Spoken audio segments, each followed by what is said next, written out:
we have an artifact from the past to share with you today. I recently saw this clip that was resurfaced on X of a PSA that used to run on network television through the 60s and late 80s. And basically, it's just a bunch of celebrities asking those at home, it's 10 p.m., do you know where your children are? So this played when I was a kid. I remember seeing this. So you were at home? I was at home. You didn't stay out past 10? No, I had a curfew that was literally 6 p.m. I was not allowed to be out of the house. And if I was late for my 6 p.m. curfew and I didn't set the table on time, then I was denied my dinner. Let's watch this clip here. It was very strict household. It's 10 p.m. Do you know where your children are? I had like that exact TV in my house. Maybe not that exact one, but with the wood paneling televisions were basically art sculpture. My grandma had that one. They were art sculptures. Yeah, it was its own piece of furniture. Hey, it's 10 p.m. Do you know where your children are? Thanks, Cyndi Lauper has always had an annoying voice. She's accusing 10 p.m. Do you know where your children are? It's 10 p.m. Do you know where your children are? It's 10 p.m. Andy. Do you know where your children are? It's 10 p.m. Do you know where your children are? It's 10 p.m. Do you know where your children are? Reggie Jackson had the only one that seemed like he actually wasn't reading from a script. Everyone else looked like they had bad glasses and they couldn't read the next word. Like, it's not that difficult to remember. It's 10 p.m. Do you? No, it was difficult for them to remember because they also sold these jug gallons of wine like this Ernest and Julio Gallo. So your parents would start drinking with dinner, and then they would, by the time it was 10 p.m., they had no idea what was going on. Andy Warhol looked and like they a didn't know serial where their kids were. Well, either. everyone was commenting, Andy Warhol definitely knows where your children are. Right, Andy definitely knows. So these PSAs ran from the 60s to the 80s, from the late 60s to like the mid 80s. Okay, so this is actually before my time. I was born in 1986. But the great thing about this type of culture is like just because it stopped in 84 doesn't mean that the sentiment that this lived under was any different. I was definitely one of those kids where I lived right by a park. You went up behind a house and then you went to this park. And my dad essentially treated me like a dog. He whistled to get me home at night. My dad could whistle. It must be a loud whistler. The whole city of Woodbury could hear my dad calling me home at night. So it was very much this thing where as the street lights came on, as cliche as it sounds, I would listen. And it also probably why I had some self-doubt in my life because it's like, was that the whistle?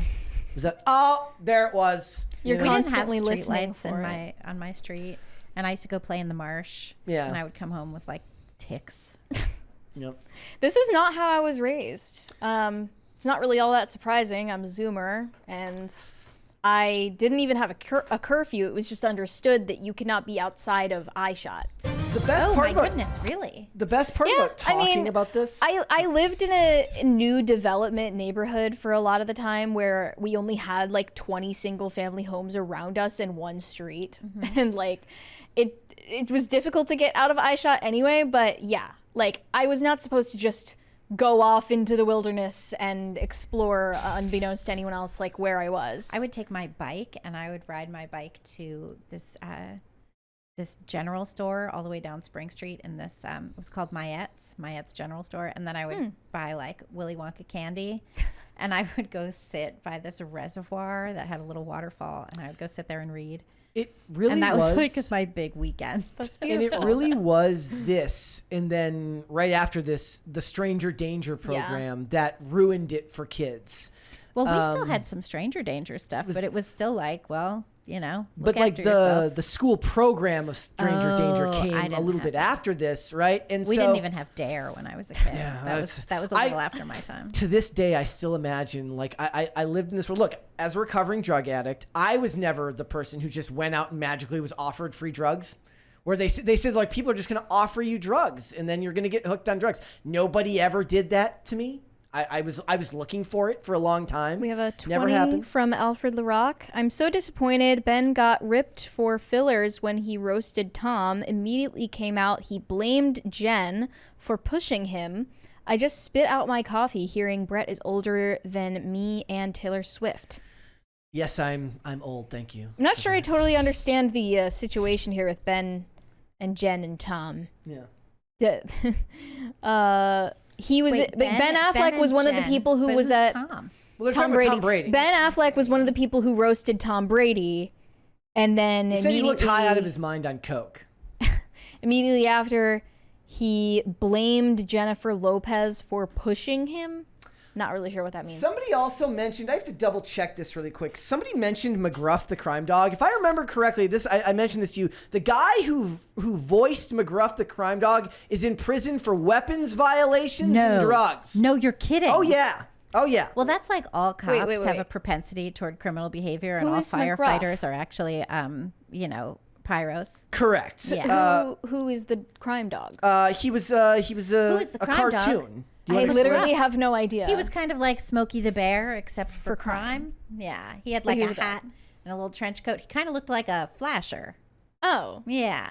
Oh no, it might be somebody else that I'm thinking of here. right. Never mind. It that's wasn't McGruff the crime Well, what's dog? funny about this is actually the promo writer who Yes. came up with the idea for Where Are Your Children, or Do You Know Where Your Children Are?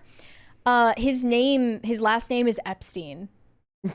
That's an awkward moment there. Somebody can correct me if I'm wrong, if it was McGruff or it was another one, but one of them went to jail for like massive weapons violations and having like tons of weed at his house. But anyway, I looked into the comments to see a bunch of Gen Xers like nostalgia posting about this Oh yeah, PSA. that would be me. Yeah, I saw someone said this lasted into the 80s because we were the wild animal children who had to take care of and entertain ourselves after school until your adults came home from work. We played outside until the streetlights came on. Maybe we called home if we had a quarter, or called if you could hear your mom's whistle. Thus, this is why Gen X is so respected, feared, and remains indestructible to this day. I love my Gen Xers out there. Hi guys, how's it going? The most forgotten generation, though. Yeah, but that's how we want it. Yeah? I got it Yeah, here. we basically McGruff just the wanna be crime left dog. alone. McGruff the crime dog has been in prison for a decade. John Morales, the That's actor who wild. voiced McGruff the crime dog, has been in jail for a decade. Can you show me a video of the crime dog? Because I don't know what McGruff. this is. I remember that. This wasn't really part of my I can. experience. It's take a bite. It basically his tag word was take a bite out of crime. I was offered. That plenty of means free he's drugs. like inviting you to commit crime. Here's a don't That's talk what to that sounds strangers, like. McGruff. That's Jenny. But that's not Jenny's dad. If What she the? gets into that car, you may be looking at Jenny for the last time. I'm McGruff, the crime dog. What? Let me show you something. Looks like a See flasher. that What is playground? this? A lot of kids there. Every day in this country, Oh. 50 kids disappear. Don't get in the car, Jenny! Don't do it. Don't do it! But a lot of kidnapped by strangers or even by people. Jenny, the giant dog in a trench coat, is telling you not to get in the car. He looks creepy. Don't do it. Well, they know.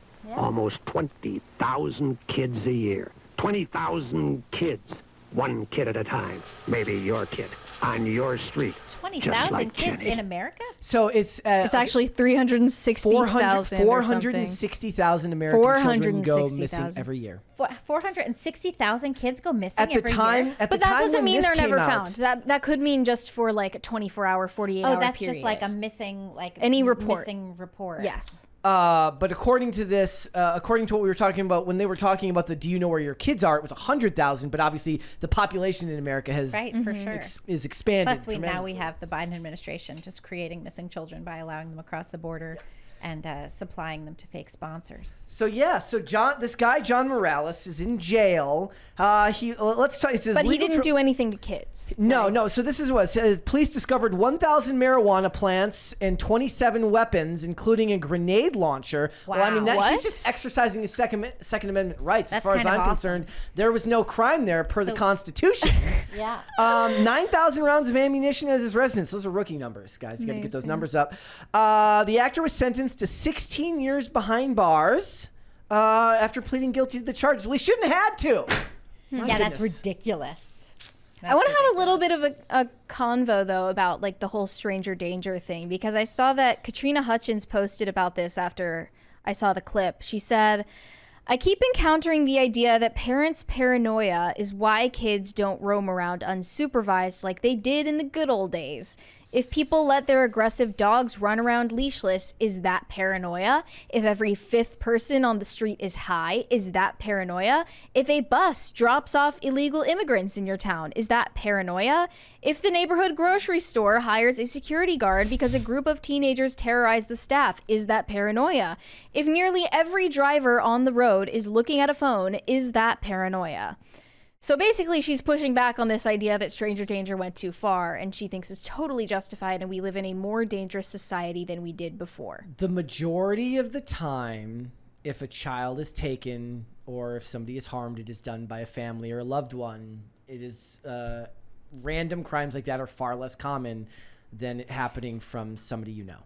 Right, but are random crimes from strangers more common than random crimes from strangers were in maybe the 90s? Perhaps. I mean, I really don't know. Yeah. I'm genuinely curious. I mean, but also like is that proportion of those types of crimes higher now?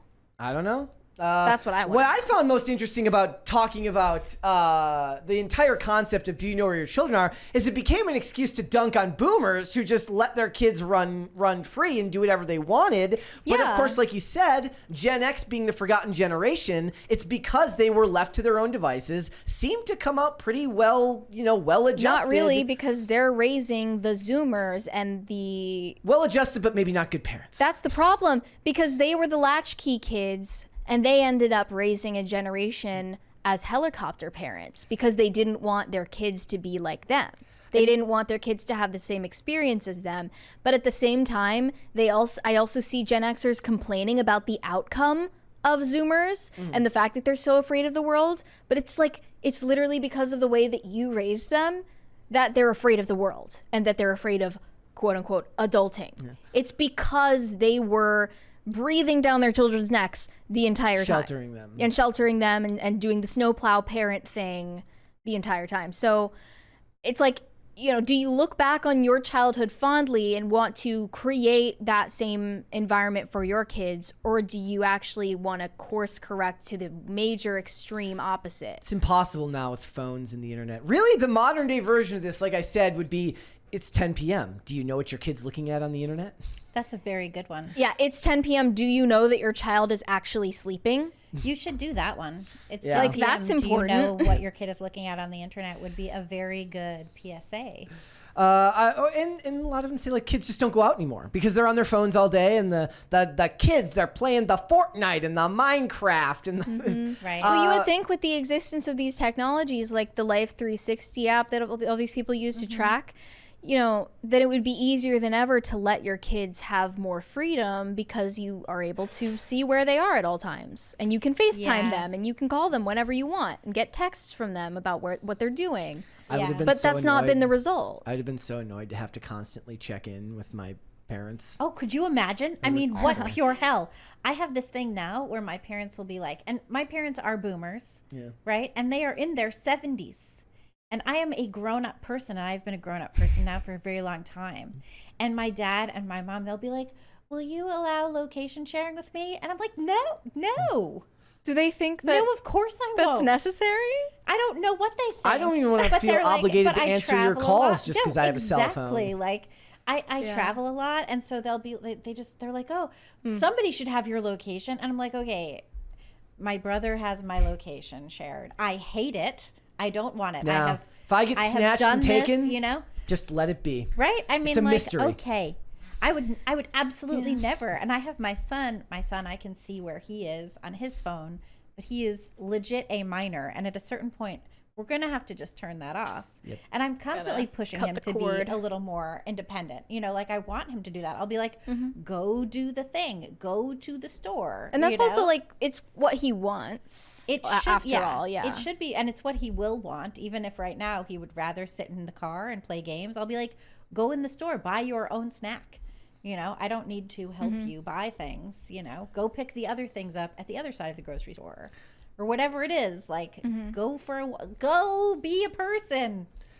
Thanks for watching. Listen to full episodes of Pop Culture Crisis on Spotify. Keep up with us on social media and make sure you subscribe and ring that bell so you never miss the show. Bye, guys.